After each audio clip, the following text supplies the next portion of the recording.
तुर्की साम्राज्य की स्थापना में इल्तुतमिश की भूमिका में आज हम पढ़ेंगे कि भारत में तुर्की साम्राज्य की स्थापना मोहम्मद गोरी के समय में हुई थी, किंतु वह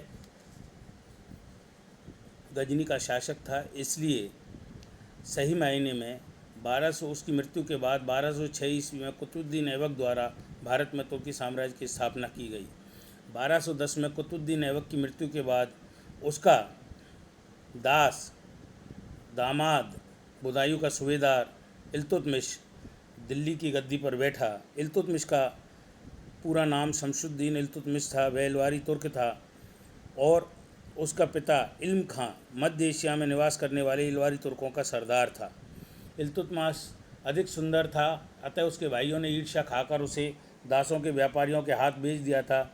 कई व्यक्तियों द्वारा क्रय विक्रय होने के पश्चात अंत में कुतुबुद्दीन ऐबक द्वारा खरीद लिया गया।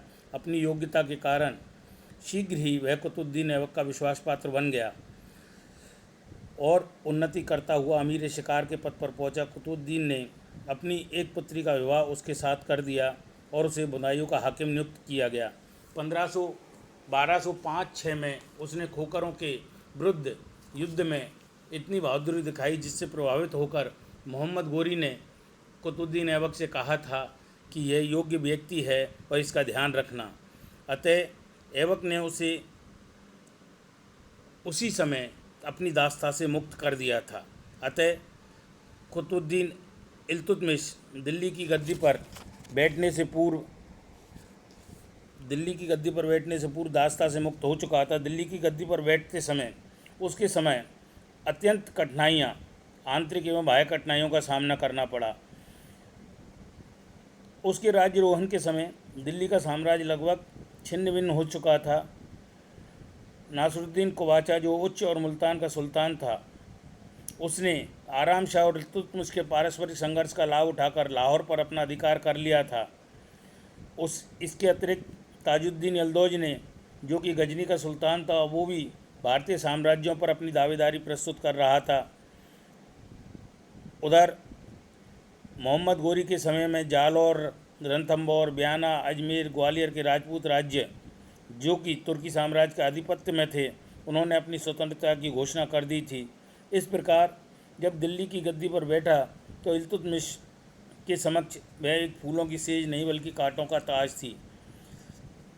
किंतु इन परिस्थितियों में इल्तुतमिश ने बड़े धैर्य, साहस और बुद्धिमत्ता से मुकाबला किया और न केवल दिल्ली की सल्तनत को नष्ट होने से बचाया, बल्कि वो उसकी नींव को बहुत हद तक मजबूत किया।